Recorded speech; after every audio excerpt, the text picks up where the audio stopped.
Pero a ustedes que me escuchan, les digo, amen a sus enemigos, hagan bien a quienes los odian, bendigan a quienes los maldicen, oren por quienes los maltratan. Si alguien te pega en una mejilla, vuélvele también la otra. Si alguien te quita la camisa, no le impidas que se lleve también la capa. Dale a todo el que te pida, y si alguien se lleva lo que es tuyo, no se lo reclames.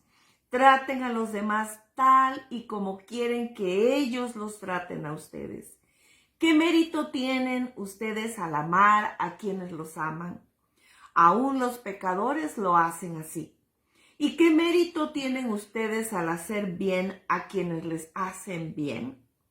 Aún los pecadores actúan así. ¿Y qué mérito tienen ustedes al dar prestado a quienes pueden corresponderles? Aún los pecadores se prestan entre sí esperando recibir el mismo trato. Ustedes, por el contrario, amen a sus enemigos, háganles bien y denles prestado sin esperar nada a cambio. Así tendrán una gran recompensa y serán hijos del Altísimo, porque Él es bondadoso con los ingratos y los malvados. Sean compasivos, así como su Padre es compasivo. No juzguen y no se les juzgará. No condenen y no se les condenará. Perdonen y se les perdonará. Den y se les dará. Se les echará en el regazo una medida llena, apretada, sacudida y desbordante, porque con la medida con que midan a otros, se les medirá a ustedes. Lucas 6, 27 al 38 en la Nueva Versión Internacional. Amén. Amén. Bendito sea Dios. Nuestro tema de esta noche, amados hermanos, es, como hemos venido trayendo este pensamiento principal que nos orienta en nuestro estudio durante las semanas anteriores, sanando en Cristo los vínculos dañados. Pero hoy nos estamos enfocando a un asunto en particular. Estamos interesados en tratar cuando los vínculos son insalvables. ¿Llega a suceder eso? ¿Qué pasa cuando esto sucede? ¿De qué manera debemos manejar circunstancias como estas? Por supuesto que nadie quiere vivir procesos como estos. Por supuesto que no es fácil. Y más aún cuando el Evangelio es tan radical en lo que dice y nuestro Señor Jesús nos confronta con esta enseñanza acerca de amar a los enemigos, demostrar tal calidad de hijos de Dios que reflejemos la naturaleza del Padre que nos ama, con un amor dispuesto a la completa y absoluta rendición. Y es confrontador, por supuesto. Nos cuestiona interiormente. ¿Quién de nosotros ha demostrado tener esa capacidad adquirida para amar a sus enemigos? ¿Quién de nosotros ha demostrado tener esa habilidad desarrollada para dejar que otros tomen lo que es suyo y no reclamar, aún no solo permitírselo, sino darle más?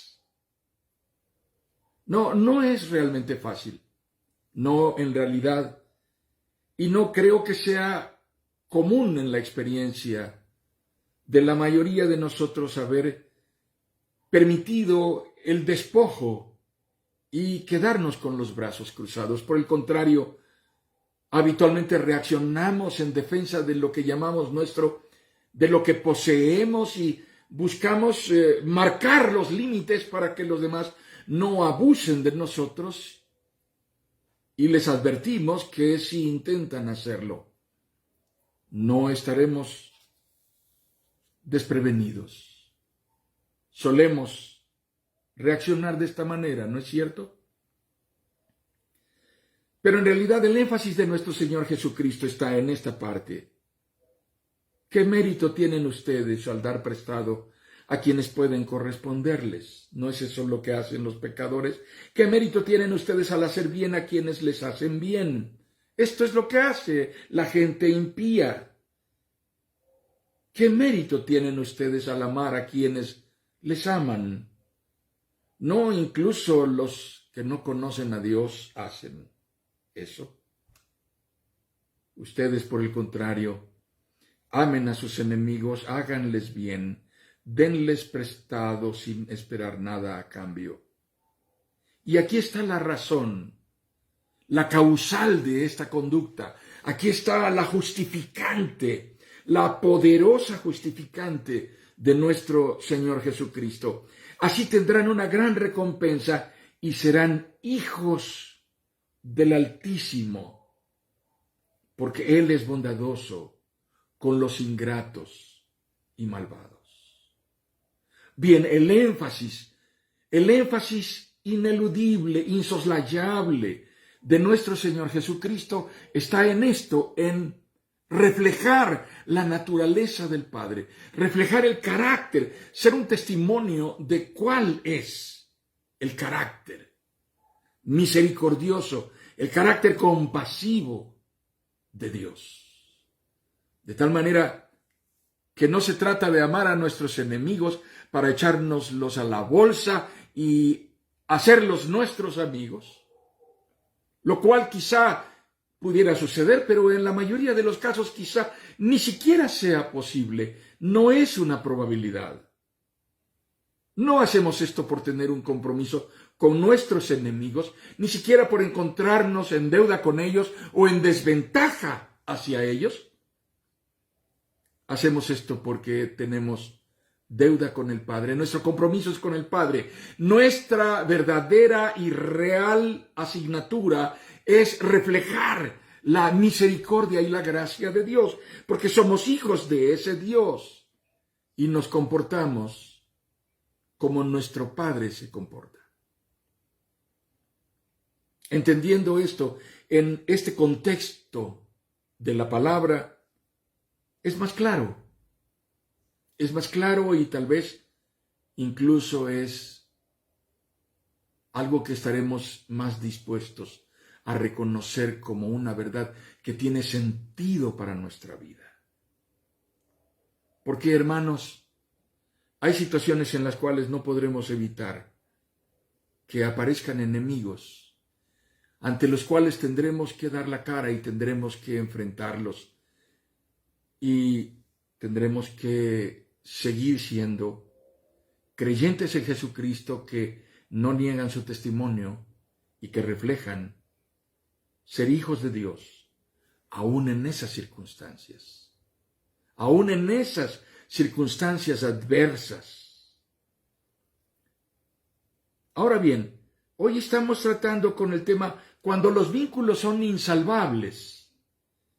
Y estoy seguro de que todos en algún momento de nuestra vida, en alguna ocasión, hemos experimentado lo que significa esto.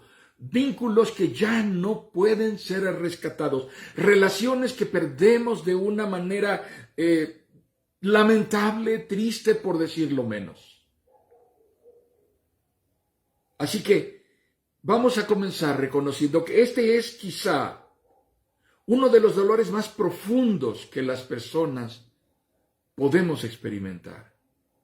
Se debe a que a lo largo de nuestra vida peregrinamos trechos tan largos, amados hermanos, en busca de los vínculos que serán significativos, que serán trascendentes, vínculos que nos comuniquen certidumbre afectiva. Y no nos detendremos, viviremos este trayecto peregrinando y solo cuando encontramos ese tipo de relaciones es que finalmente hacemos un alto, paramos en nuestro proceso de búsqueda, abandonamos una forma de vida nómada, dejamos de ir de aquí para allá para finalmente establecernos y convertirnos en sedentarios emocionales. Dejamos de pepenar y nos conformamos con lo que encontramos y decimos, esto me basta, esto es suficiente para mí, esto me hace feliz, esto me llena, esto me satisface, aquí me quedo. Eso significa, en términos de carácter emocional, que determinamos permanecer al lado de alguien que nos representa pertenencia, que nos representa aceptación incondicional, espontánea, alguien que nos representa gracia recíproca.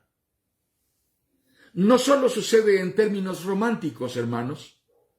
Claro que todos pensamos, es el amor de mi vida. Sí, pero no solamente sucede en esos términos, sucede de la misma manera con nuestras amistades, con aquellas relaciones que nos gratifican en el compañerismo, bien sea en la escuela, cuando vamos a la secundaria, a la primaria, o cuando dejamos la preparatoria. ¿Ustedes recuerdan ese ritual al final del ciclo escolar en la preparatoria, cuando todo el mundo marcaba con un marcador la playera del compañero y todo el mundo quería conservar esa playera rayada por todos los demás? Cuando nos cambiamos a vivir a un nuevo lugar y dejamos otro donde residimos largamente y allá abandonamos a vecinos que fueron entrañables, sin que fueran nuestra familia, los niños con los cuales corrimos en un vecindario o con los cuales jugamos en la calle cuando éramos niños detrás de un balón y que ahora son parte de nuestra memoria, están allí presentes en nuestra memoria, están allí presentes en nuestro corazón entrañablemente como una especie de recordatorio de que hay afectos que jamás perderemos. ¿Cuánto más no serían significativos y trascendentes los vínculos con nuestra gente que comparte con nosotros apellidos, huella genética, sangre, años de cohabitación bajo un mismo techo? Mi hermano, mi hermana, mi padre, mi madre, mi tío, mi tía, mi abuela, mi abuelo, mi prima, mi primo.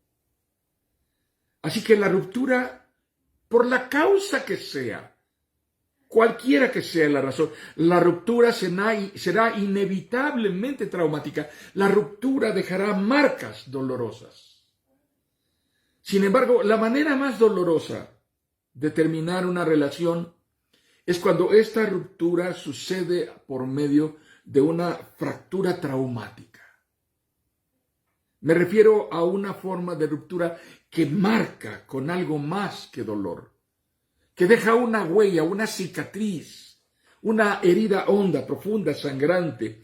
Estoy hablando de la separación por causa del conflicto, la separación por causa de la desavenencia mayor que se vuelve insalvable, diferencias no resueltas, que revelan indisposición de una o de ambas partes para encontrar una solución. Es a lo que nos referimos hoy. De eso estamos hablando cuando tratamos de vínculos insalvables que perdemos. Son vínculos que ya no podrán ser restaurados. No habrá solución.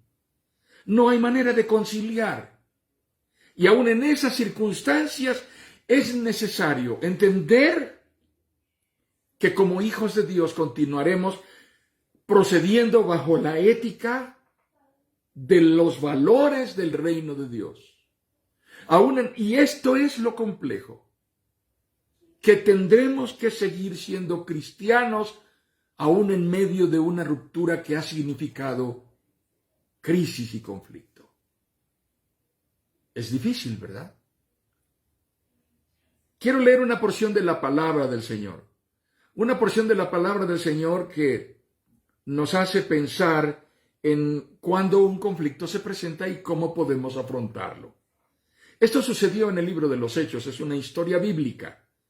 Hombres temerosos de Dios que están involucrados, comprometidos, metidos hasta las orejas, sirviendo a Dios en el ministerio, y de pronto descubren que hay un punto en el cual no pueden ponerse de acuerdo.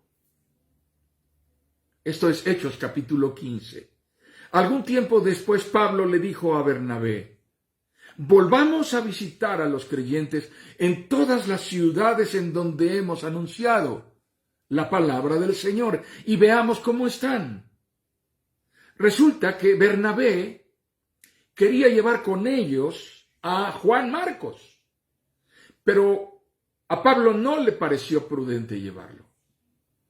A Pablo no le pareció prudente llevarlo porque los había abandonado en Panfilia y no había seguido con ellos en el trabajo. Se produjo entre ellos un conflicto tan serio que acabaron por separarse. Se produjo entre ellos un conflicto tan serio que acabaron por separarse. Bernabé se llevó a Marcos y se embarcó rumbo a Chipre, mientras que Pablo escogió a Silas. Después de que los hermanos lo encomendaron a la gracia del Señor, Pablo partió y viajó por Siria y Cilicia, consolidando a las iglesias. Un conflicto entre siervos de Dios, un conflicto insalvable entre siervos de Dios. Esto, amados hermanos, es real. No todas las relaciones dañadas son rescatables, y eso nos marca dejando malas memorias, de mucho más que solo pesar, y en ocasiones incluso memorias de enojo, de resentimiento acumulado, de ira contenida, cosas que sentimos que no se dijeron o que nos tocó escuchar y no respondimos puntualmente con precisión como hubiésemos querido, y nos llega a confundir el coraje, la amargura de habernos quedado con la palabra en la boca y que debíamos haber dicho. Y eso lastima interiormente. Entendamos esto de una vez por todas. Amados hermanos, entendamos esto con sabiduría.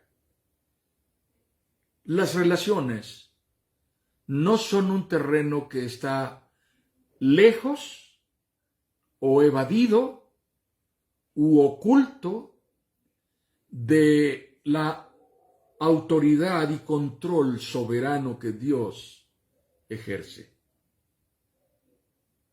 A veces pasa esto. Perdemos de vista que Dios sigue señoreando, que Dios sigue siendo Señor sobre las circunstancias, aún las circunstancias desventajosas que ocurren en nuestra vida relacional.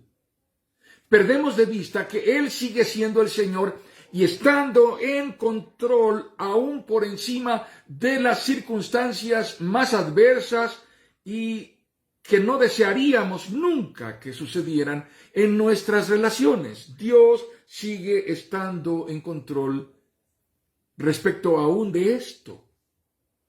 ¿Qué pasa con nuestras relaciones? Y al entender esto también es necesario entender que, amados hermanos, no todas las relaciones tienen la misma capacidad de soportar, la misma capacidad de resistir, la misma capacidad para sobrellevar. Y en algunos momentos creo que todos hemos experimentado cuando de pronto una relación parece perderse y pensamos, oh, creo que esto ya terminó aquí, ya no volveremos a ser nuevamente los amigos que éramos. Parece que esto no es rescatable. Y tiempo después hay un reencuentro y podemos vernos nuevamente con aquellas personas que recuperamos el diálogo, la conversación, restauramos el vínculo y volvemos a llevarnos bien. Y la relación crece, la relación madura. Hay un aprendizaje. Pero algunas relaciones que concluyen también lo harán para bien. Algunas relaciones que terminan, aun cuando terminen en circunstancias desventajosas, adversas, hasta desagradables, significarán sanidad, significarán un mayor respeto, significarán dignidad. Esto creo acerca de lo que pasó entre Pablo y Bernabé. Creo que Pablo tenía en mente un concepto de lo que era la misión y encontró que hubo un momento en el cual Bernabé estaba tratando de forzar las circunstancias para integrar a alguien que no parecía estar dando las medidas necesarias de la exigencia de la tarea. Y esto causó una ruptura entre ellos. Pablo le dijo a Bernabé: ¿sabes qué, hermano? No tenemos que forzar las cosas. Vamos a dejarlo hasta allí. Está bien, no pasa nada. Creo que tenemos que concluir nuestra sociedad en el ministerio. Toma tú un rumbo y yo tomaré otro. Lleva contigo a quien tú quieras. Dios proveerá un compañero para mi misión. Y así fue como sucedió. No creo que esto haya sido fácil, definitivamente. Las rupturas no son fáciles, nunca. Tampoco creo que esto haya sido sin sentimientos encontrados y difíciles de digerir. Hubo enojo, no lo dudaría. Estoy completamente seguro de que el apóstol Pablo no tenía un carácter que pudiéramos decir que era miel sobre hojuelas, ¿verdad? Era un hombre de un carácter recio. A veces era un hombre con modales radicales. Era un hombre directo, decía las cosas y en ocasiones parecía decirlas demasiado duramente. Pero era un hombre apegado, con un corazón rendido a la verdad, era un corazón rendido a Cristo, era un hombre apasionado por la misión, era un hombre que amaba a Cristo por encima de todas las cosas y esto para él era un estándar. Así que cuando Bernabé insistió en meter a su sobrino para Pablo, esto fue demasiado. Y dijo: ¿sabes qué, hermano? Ya tuvimos suficiente durante la ocasión anterior y yo creo que debemos dejarlo hasta aquí. Tú quieres llevar a tu sobrino, hazlo. Yo creo que la misión requiere otra cosa. Así que, hermanos, cuando actuamos con madurez podemos actuar así, no pasa nada. Si hay enojo, está bien, es posible. Si hay ruptura, finalmente, claro, no lo podemos evitar.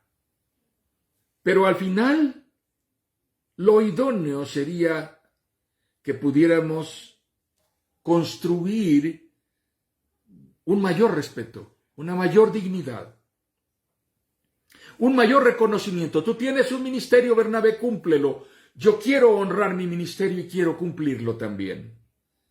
¿Cómo resolver una gran diferencia por la ruta de la separación?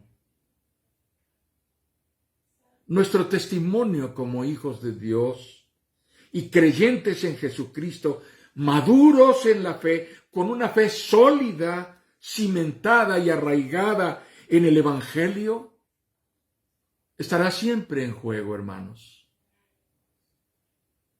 Así que antes de ser un amigo lastimado en su orgullo y antes de ser una amiga o una hermana, un familiar dolido, airado, soy un hijo de Dios. ¿Cuánto influye eso en mí?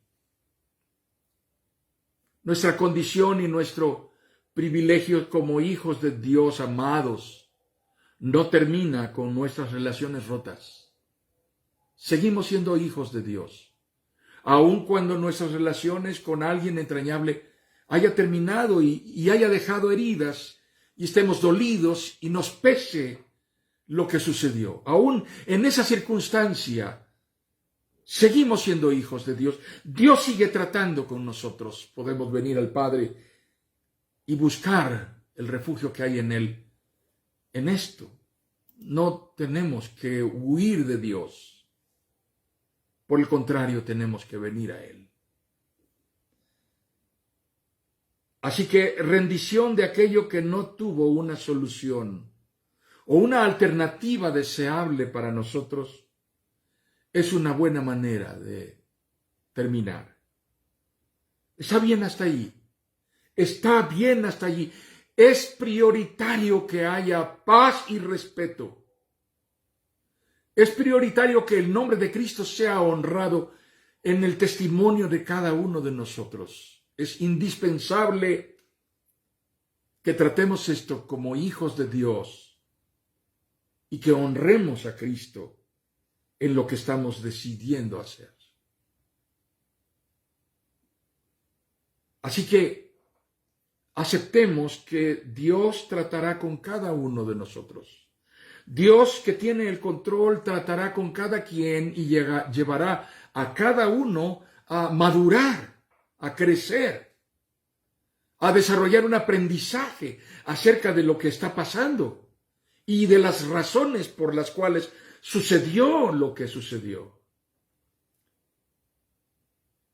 Acerca de esto, la palabra de Dios nos hace pensar que esto está íntimamente relacionado con nuestro proceso de perfeccionamiento. Somos santificados por el Espíritu Santo y Dios nos está guiando a ser santos, a ser más cada vez parecidos a la imagen de su Hijo Jesucristo, el varón perfecto.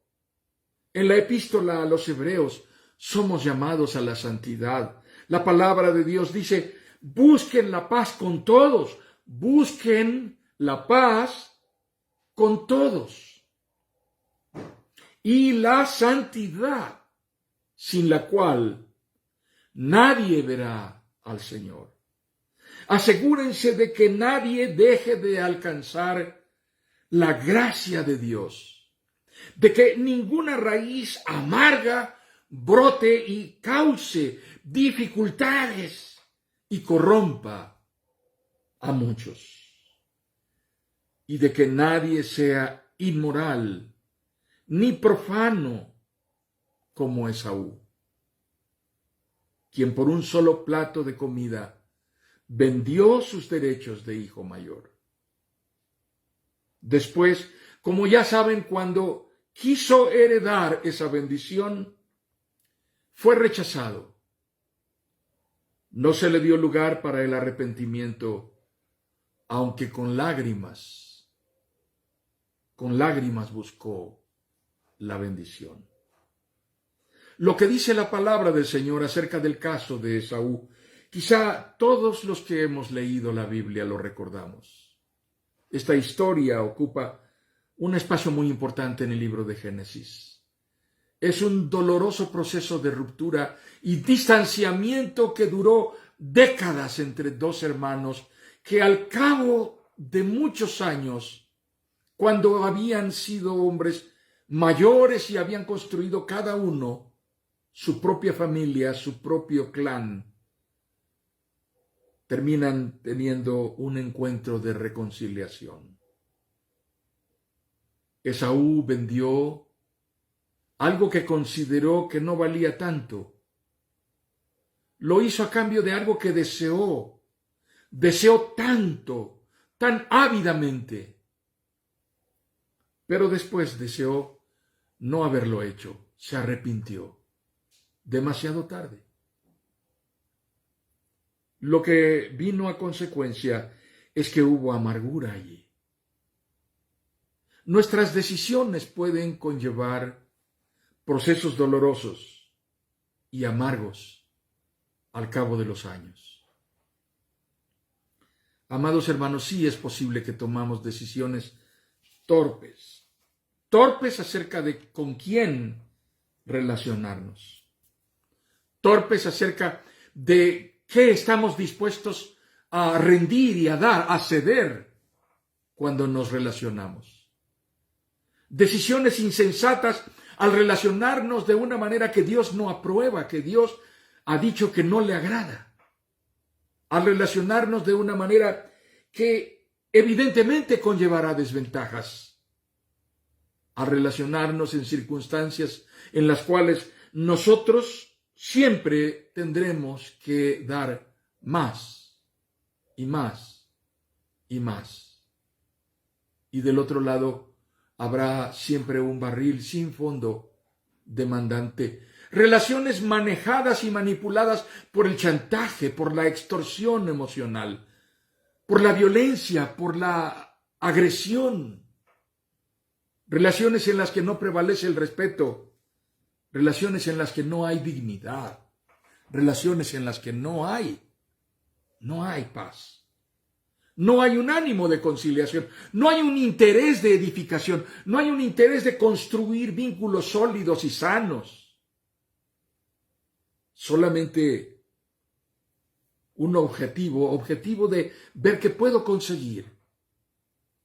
Y a lo largo de muchos años, personas pueden prolongar la ruptura y transcurrir por décadas sufriendo el abuso, el chantaje, la agresión.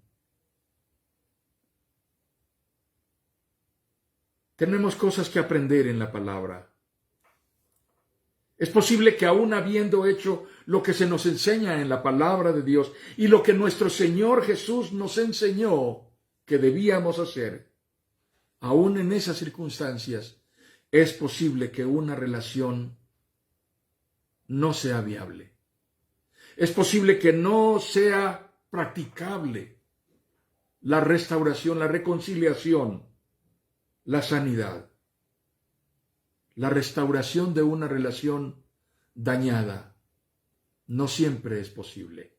Y cuando llega un momento como este, claro que hay dolor, claro que hay pesar, claro que hay sufrimiento. Es un duelo, es verdaderamente un proceso de duelo. Así que es necesario ser cuidadosos de cómo enfrentamos estas realidades. Dios nos bendice, Dios nos privilegia al darnos el gozo de establecer vínculos que nos retribuyen certidumbre afectiva. Pero si eso no fuese posible, si eso es impracticable e inviable, y si tuviésemos que enfrentar pérdidas, si tuviésemos que renunciar a alguien, si tuviésemos que llegar al punto de la ruptura porque es insoportable prolongar este proceso en el cual ya no hay ni honra para Dios, ni respeto ni dignidad para unos y para otros, ni posibilidad de paz. Nunca debemos olvidar que la fuente primera, la fuente insustituible de toda certidumbre para nosotros, no es el amor terrenal que nos ofrecen las personas que están a nuestro alrededor, que es valioso y es importante, es significativo y es trascendente y puede marcar nuestras vidas, pero no es esa la fuente esencial, primera e insustituible. Esa fuente de toda certidumbre para nosotros es nuestra condición de hijos amados, hijos cercanos e íntimos en el abrazo del Padre, por la gracia redentora de nuestro Señor Jesucristo. Quiero leer para ustedes la palabra del Señor. Estoy leyendo en Efesios y quizá esta es una de las enseñanzas más bellas que podemos encontrar acerca de cómo vivir el Evangelio en nuestras relaciones con los demás. El apóstol Pablo dice: por eso yo, que estoy preso por causa del Señor, les ruego que vivan de una manera digna del llamamiento que han recibido. Siempre humildes y amables, pacientes, tolerantes unos con otros en amor, Esfuércense por mantener la unidad del Espíritu mediante el vínculo de la paz. Con respecto a la vida que antes llevaban, se les enseñó que debían quitarse el ropaje de la vieja naturaleza, la cual está corrompida por los deseos engañosos. Ser renovados en la actitud de su mente y ponerse el ropaje de la nueva naturaleza creada a imagen de Dios, en verdadera justicia y santidad. Por lo tanto, dejando la mentira, hable cada uno a su prójimo con la verdad, porque todos somos miembros de un mismo cuerpo. Si se enojan, no pequen, no dejen que el sol se ponga estando aún enojados, ni den cabida al diablo. Leí Efesios capítulo 4, versículos 1 al 3 y 22 al 27. Qué gran enseñanza de la palabra. Los valores con los cuales nosotros negociamos nuestras relaciones complejas y difíciles no son los valores del mundo egoísta, vano, superficial, inmerso en una forma de esclavitud de la codicia, en la idolatría de la avaricia, en la ambición. Nuestros valores son los valores del Evangelio. Y el Señor nos llama a reproducir esto en una naturaleza creada a imagen de Dios, con un nuevo ropaje que refleja a Cristo. Y luego nos dice enfáticamente, por lo tanto, dejando la mentira representada en la manipulación, la mentira representada en la extorsión, la mentira representada en los simulacros de explosión y de enojo y de ira incontenible y de romper cosas y todas estas actos dramáticos que escenificamos para representar cuánto estamos dispuestos a romper, a deshacer, a desbaratar. Dejando la mentira, dice la palabra, la mentira expresada en chantajes, en el control que queremos ejercer sobre los otros o que los otros quieren ejercer sobre nosotros. Dejando la mentira, matrimonios en conflicto, dejando la mentira. Hermanos complicados por situaciones no resueltas, dejando la mentira a un lado. Deja de pretender impresionar al otro con tu enojo, con tu coraje, con tu violencia, con tus exabruptos. Deja de querer impresionar al otro. Esto no es un reflejo de la justicia y de la santidad. Dejando la mentira, hable cada uno a su prójimo con la verdad. Hable cada uno a su prójimo con la verdad. Oye, hace rato que tenemos este asunto pendiente. Necesito que hablemos. Quiero hablar con la verdad. Y decir las cosas como son. He estado molesto contigo por años. Tal vez estoy equivocado. Quiero que me escuches antes de decir algo. Hablar con la verdad. Hable cada uno a su prójimo con la verdad. Nada tiene más poder para resolver situaciones complejas como la manera en que manejamos la verdad, cuando nos apegamos a una actitud de integridad delante de Dios. El terreno de las relaciones con los demás es en donde debe ser cultivado, en donde debe ser fortalecido, en donde debe ser demostrado y revelado el fruto del Espíritu Santo en nuestras vidas.